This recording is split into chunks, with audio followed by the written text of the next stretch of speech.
मित्रांनो, ग्राउंड जवळ आले आणि ही चुकी करू नका. सकाळीच मला माझ्या मित्राचा मेसेज आला की जास्त रॅपिटेशन मारल्यामुळे त्याला पायाला क्रॅम्प गेला आणि डॉक्टरांनी त्याला आता 2 आठवड्याची रेस्ट सांगितलं आहे.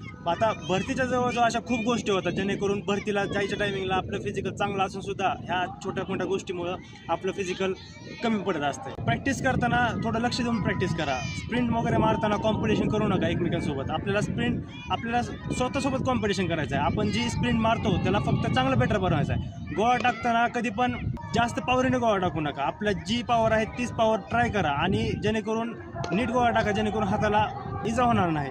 100 मीटर मारताना नीट पंजावर नीट पाय वगैरे टाका, जेणेकरून 100 मीटर मारताना आपल्या पायाला इजा होणार नाही. फक्त स्वतःच्या प्रॅक्टिसकडे लक्ष द्या. कोण किती जास्त करते, कोण किती कमी करते याकडे लक्ष देऊ नका.